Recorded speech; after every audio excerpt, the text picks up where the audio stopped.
दोस्तों आप इसको शॉर्ट ट्रिक से कैसे करोगे, यहाँ पर देखना, आप सीधे कर लोगे कि इस टाइप का अगर सवाल आ जाए आपको कि 18 वस्तुओं का क्रय मूल्य 20 वस्तुओं के विक्रय मूल्य के क्या है, बराबर है। जैसे बराबर अपने देखा कि हाँ इस टाइप का सवाल है, तो हम क्या करेंगे, जो ये विक्रय मूल्य के जो दे रखा है ना, ये क्रय मूल्य मान लेंगे, और क्रय मूल्य का जो ये दे रखा है ना, ये विक्रय मूल्य मान लेंगे। तो यहाँ पर देखना, ये विक्रय मूल्य के पास में ये है तो क्रय मूल्य है, तो 20 रुपए में खरीदा और 18 रुपए में बेचा, यानी कि 2 रुपए की क्या हो गई, हानि हो गई। तो 2 को हम सीधे ऊपर लिखेंगे और क्रय मूल्य क्या हो जाएगा, क्रय मूल्य 20 रहेगा, तो 20 यानी 20 रुपए में खरीदी, 18 रुपए में बेची, तो यहाँ पर क्रय मूल्य इसको बोलेंगे। तो 20 को नीचे लिख देंगे, प्रतिशत निकालने के गुणे में 100। अब इससे ये काटेंगे 10 आएगा, 10 से इसको काटेंगे तो ये क्या हो जाएगा, 10% आएगा। ऑप्शन नंबर 4 यही इसका आंसर आ जाएगा। दोस्तों इस सवाल को शॉर्ट ट्रिक से कैसे करेंगे, यहाँ पर देखना, इसने बोला है कि किसी वस्तु को 50 रुपए में खरीद कर 40 रुपए में बेच दी जाती है, तो इसका प्रतिशत हानि बताइए। तो दोस्तों यहाँ पर देखना, अगर हम किसी वस्तु को 50 रुपए में खरीद कर 40 रुपए में बेच देते हैं, तो उसमें अपने को कितने रुपए की हानि होती है, 10 रुपए की क्या होती है, हानि होती है। तो 10 रुपए की हानि हो रही है ना, 10 को हम यहाँ पे लिखेंगे, और जो क्रय मूल्य है, जो अपनों ने खरीदा, कितने रुपए में खरीदा, 50 रुपए में खरीदा, 50 को नीचे लिखेंगे, प्रतिशत निकालने के लिए गुणे में 100, 10 से 105 से इसको काटेंगे तो 20%। ऑप्शन नंबर जो 2 है ना, यही इसका आंसर हो जाएगा। सुनो सुनो सुनो, क्या आप शॉर्ट ट्रिक की तलाश में थी? ये वीडियो सिर्फ आपके लिए है, क्योंकि यहाँ पे सिखाई जाती है ओनली शॉर्ट ट्रिक। दोस्तों आज मैं आपको 4 सवाल कराऊंगा और ये सभी इंपॉर्टेंट सवाल रहेंगे। देखना दोस्तों, अगला सवाल, ये चौथा सवाल है, 50 रुपए की किसी वस्तु को 60 रुपए में बेचने पर उसकी प्रतिशत लाभ बताइए। तो दोस्तों यहाँ पर देखना, अगर हम किसी वस्तु को 50 रुपए में खरीद कर 60 रुपए में बेचते हैं, तो हमें कितने रुपए का लाभ होता है, 10 रुपए का लाभ होता है। तो 10 को यहाँ ऊपर लिख देंगे और नीचे क्या लिखेंगे, कितने रुपए में खरीदी, क्रय मूल्य क्या हो जाएगा, 50 रुपए, जिसमें हम खरीदते हैं ना उसको क्रय मूल्य बोलते हैं। तो 50 रुपए में खरीदना, तो ये क्रय मूल्य, तो क्रय मूल्य को हमेशा नीचे लिखेंगे और प्रतिशत निकालने के लिए गुणे में 100 कर देंगे। अब 1 शून्य से 1 शून्य काटेंगे, 5 से इसको काटेंगे तो 20%, ये भी इसका दूसरा आंसर हो जाएगा। अब दोस्तों मैं आपको थोड़ा सा यहाँ पर समझा देता हूँ। यहाँ पर क्या हो रहा है कि हमने यहाँ पर प्रतिशत लाभ निकाला, तो प्रतिशत लाभ और प्रतिशत हानि कैसे निकालते हैं ये मैं आपको बताता हूँ।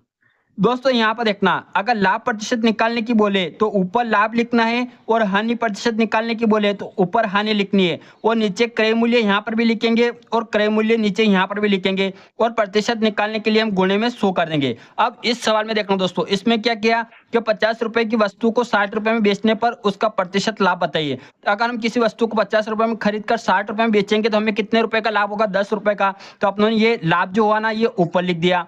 अब क्रय मूल्य क्या करेंगे, हम नीचे लिखेंगे, जिसमें हम खरीदते हैं उससे क्या करते हैं, क्रय मूल्य, तो 50 को नीचे लिखा और प्रतिशत निकालने के लिए गुणे में 100 कर दिया। अब दोस्तों ये तो हो गया तीसरा और चौथा सवाल करवा दिया मैंने। अब पहला और दूसरा सवाल देखना, वो थोड़े अलग सवाल है। दोस्तों ये पहला सवाल देखना, ये बहुत ही इंपॉर्टेंट सवाल है। इसमें बहुत सारे स्टूडेंट इसको गलत कर देते हैं। मैं बताऊंगा इसको शॉर्ट ट्रिक से और सही तरीके से कैसे किया जाएगा। दोस्तों सवाल देखना, 15 वस्तुओं का क्रय मूल्य 12 वस्तुओं के विक्रय मूल्य के बराबर है, तो लाभ प्रतिशत ज्ञात कीजिए। दोस्तों इसने क्या बोला कि 15 वस्तुओं का जो क्रय मूल्य है वो 12 वस्तुओं के विक्रय मूल्य के क्या है, बराबर है, तो लाभ प्रतिशत ज्ञात कीजिए। तो दोस्तों कुछ नहीं करना, ये जो विक्रय मूल्य दिया ना, तो इसको हम क्रय मूल्य मान लेंगे, और जो क्रय मूल्य दिया ना इसको विक्रय मूल्य मान लेंगे। तो 12 रुपए में खरीद कर अपनों ने 15 रुपए में बेची, तो कितने रुपए का लाभ हुआ, 12 रुपए में खरीद कर 15 रुपए में बेचेंगे तो हमें 3 रुपए का लाभ होगा, 3 को ऊपर लिखेंगे। अब कितने में खरीदी, 12, तो क्रय मूल्य ये हो जाएगा, तो 12 को नीचे लिखेंगे और ये प्रतिशत निकालने के लिए गुणे में 100 कर देंगे। 3 से इसको काटेंगे, 3 चौक 12, ऊपर आएगा 1, 4 से इसको काटेंगे तो 25, 25 गुणित 1 कितने होंगे, ऑप्शन नंबर 3 है ना, 25%, यही इसका आंसर आ जाएगा। दोस्तों अगला सवाल देखना। दोस्तों ये दूसरा सवाल है, इसको मैं शॉर्ट ट्रिक से भी कराऊंगा और डिटेल में भी कराऊंगा। अगर आपको कुछ भी समझ में नहीं आया तो इस सवाल को देखने के बाद आपको बहुत कुछ समझ में आ जाएगा। दोस्तों ये दूसरा सवाल क्या है, यदि 18 वस्तुओं का क्रय मूल्य 20 वस्तुओं के विक्रय मूल्य के बराबर हो तो लाभ या हानि प्रतिशत ज्ञात कीजिए। अगर लाभ हो रहा तो लाभ प्रतिशत निकालिए और हानि हो रही तो हानि प्रतिशत निकालिए। इसको मैं डिटेल में भी कराऊंगा और शॉर्ट ट्रिक से भी कराऊंगा। तो पहले मैं आपको यहाँ पर बता देता हूँ। दोस्तों यहाँ पर देखना, ये मैंने यहाँ पर लिख दिया है जिससे आपको समझने में आसानी रहे। इसने क्या बोला कि 18 वस्तुओं का क्रय मूल्य, तो अपनों ने यहाँ पर लिखा 18 वस्तुओं का क्रय मूल्य। 20 वस्तुओं के विक्रय मूल्य के, तो 20 वस्तुओं के विक्रय मूल्य लिख दिया के बराबर है, तो हम यहाँ पर क्या करेंगे, बराबर का चिन्ह लगा देंगे। अब दोस्तों कुछ नहीं करना, ये जो क्रय मूल्य का दिया ना, ये क्या हो जाएगा, ये विक्रय मूल्य हो जाएगा, और ये जो विक्रय मूल्य के जो दिया, ये क्या हो जाएगा, एक क्रय मूल्य हो जाएगा। क्रय मूल्य किससे कहते हैं, जो हम खरीद के लाते हैं। तो यहाँ पर देखना क्रय मूल्य क्या हो गया, 20 हो गए, तो हम यहाँ पर 20 लिख देंगे। विक्रय मूल्य कितना हो गया, 18 हो गया, तो हम यहाँ पर 18 लिख देंगे। अब दोस्तों यहाँ पर देखना, अगर हम किसी वस्तु को 20 रुपए में खरीद कर लाते हैं और 18 रुपए में बेच देते हैं, तो हमें कितने रुपए की हानि होती है, हमें 2 रुपए की क्या होती है, हानि होती है। अब 2 रुपए की हानि हो रही है, तो हम क्या करेंगे, हानि प्रतिशत निकालेंगे। तो हानि प्रतिशत कैसे निकाला जाता है, मैंने आपको सिखा रखा है। दोस्तों यहाँ पर देखना, हानि प्रतिशत का मैंने यहाँ पे ये लिख दिया है ताकि आपको और अच्छे से समझ में आ जाए। हानि प्रतिशत निकालना है ना, तो उसको लिए क्या करेंगे, हानि को ऊपर लिखेंगे, कितनी हानि हो रही है, 2 रुपए की हानि हो रही है, तो 2 को ऊपर लिखेंगे।